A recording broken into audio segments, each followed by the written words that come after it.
बीएमसीचे कार्यकारी अभियंता नितीन परबजी सध्या आमच्या सोबत आहे। सर, आज तुम्ही दहिसर इथे एक नवीन प्रोजेक्ट तयार केला आहे। प्रोजेक्टचं नाव काय आहे, कशा प्रकारचा हा प्रोजेक्ट आहे, काय सांगा? याला आपण राडा-रोडा प्रक्रिया प्रकल्प म्हणतो। हा पश्चिम उपनगरे मुंबईतील जे आहेत त्याच्यासाठी पश्चिम उपनगरासाठी उपलब्ध करून दिलेला आहे। नागरिकांनी त्याची सेवा घ्यायची आहे। तिथे आपल्या घरात जो काही राडा-रोडा तयार होणारे छोट्या मोठ्या कामातून किंवा घराचं काही नूतनीकरण केलं असेल, डागडुजी केली असेल त्याच्यातनं, तर 500 किलोपर्यंतचा जो दैनिक तुमच्याकडे जर राडा-रोडा असेल तो महानगरपालिकेकडून नागरिकांना मोफत सेवा दिली जाणार आहे। त्याच्यावरती जर असेल दैनिक उचलायचा तर तो माफक दरात ती सेवा उपलब्ध होणार आहे। तर नागरिकांनी या सेवेचा उपलब्ध जी केलेली आहे महानगरपालिका त्याचा जास्तीत जास्त लाभ घ्यायचा आहे। आणि या प्रक्रिया प्रकल्पावर जो येईल तो 600 मेट्रिक टन प्रतिदिन इतका राडारोडा इथे प्रक्रिया केला जाणार आहे। आणि त्यातून मातीपासून रेती खडी इथपर्यंत पुनर्प्राप्ती केली जाणार आहे त्या राडारोडामधनं। आणि त्याच्यातनं मग ते जे विविध पदार्थ आपण जे काही बनवू शकतो, त्याच्यात कंपाऊंड वॉल आहे, पेवर ब्लॉक बनवू शकतो, बेंचेस बनवू शकतो, किंवा M20 ग्रेडपर्यंतचे जे कॉन्क्रीट जे आहे, जे नॉन स्ट्रक्चरल ज्याला आपण म्हणतो कॉन्क्रीट, त्यासाठीही आपण वापर करू शकतो। आणि असा हा कार्यान्वित झालेला महाराष्ट्रातील सर्वात मोठा प्रकल्प पर्यावरणपूरक देखील आहे आणि शास्त्रोक्त पद्धतीने याच्यावर प्रक्रिया होत असल्यामुळे फार मानाचा एक प्रकल्प महानगरपालिकेचा आहे। तर या सेवेची सर्व नागरिकांनी मुंबईतील घ्यावी याबद्दल मी विनंती करतो। इथे अनेक वाहन उभे आहेत, त्या कशासाठी आहेत, त्यांच्या काय या प्रकल्पामध्ये या ज्या छोट्या गाड्या दिसत आहेत, ह्या छोट्या गाड्या आपल्या प्रत्येक विभागामध्ये दिलेल्या आहेत पश्चिम उपनगरेमधल्या। तर या छोट्या गाड्या ज्या आहेत या छोट्या गाड्यांमध्ये वहन करून गेलं जाणार आहे।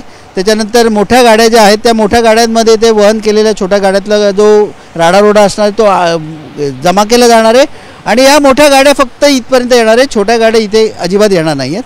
त्या मोठ्या गाड्यातनं जो काही राडारोडा असणार आहे तो इथे प्रक्रिया प्रकल्पावर आणून त्याच्यातनं ओला आणि सुका प्रक्रिया या दोन प्रक्रियाद्वारे जे काही राडारोड्याचे साईजेस असतील त्या याचे डेब्रिसचे त्याप्रमाणे त्या ओला आणि सुक्रिया प्रकल्प करून त्याच्यातनं मग जे दिसते आपल्याला इकडे दिसेल तसे त्याच्यातनं रेती खडीपासून ते पुनर्प्राप्ती होते।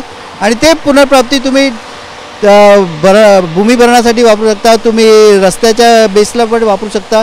आणि जे काही मानकाने दिलेलं आहे इंडियन रोड काँग्रेसच्या किंवा IS स्टँडर्डच्या त्या याच्यात नमूद केल्याप्रमाणे आपण याचा वापर करू शकतो। या प्रकल्पचा उद्देश काय आहे, फायदा कोणाला होणार आहे? हे बघा, महानगरपालिका जे काही अजूनपर्यंतची सेवा देत होती त्यात हा एकच प्रकल्प होता जो अजून महानगरपालिकेकडून दिला जात नव्हता आणि तोही आता आपलं उद्दिष्ट साध्य झालेलं आहे। हा पर्यावरणपूरक शास्त्रोक्त पद्धतीनं राडारोडावर प्रक्रिया करणारा प्रकल्प आहे। आणि हीच त्याची विशेष बाब आहे की आपण 20 वर्षांकरता हा प्रकल्प राबवलेला आहे आणि याच्यात पश्चिम उपनगरातील नागरिकांना फार सोयीचं होणार आहे। त्यांनी फक्त एक डेब्रिज ऑन कॉलची सेवा उपलब्ध करून दिलेली आहे, त्याचा लाभ घेतला तरीसुद्धा त्यांच्या घरातील जे काही राडारोडा असेल 500 किलोपर्यंत तो मोफत इकडे उचलून गेला जाईल। जर जास्त असेल तर त्याला थोडंसं एक शुल्क भरावं लागेल। पण महानगरपालिकेकडनं जी काही पर्यावरणाचा ऱ्हास होतो आहे तो थांबवण्याकरता जे काही नदी नाल्यांमध्ये राडारोडा टाकण्याची जे काही वृत्ती असते त्याला आळा बसावा आणि लोकांना प्रवृत्त करावं की त्यांनी या पर्यावरणपूरक प्रकल्पाला मदत करावी। धन्यवाद सर। धन्यवाद। कॅमेरामॅन गणेश मोरेसह गोविंद ठाकूर, TV9 मराठी, मुंबई।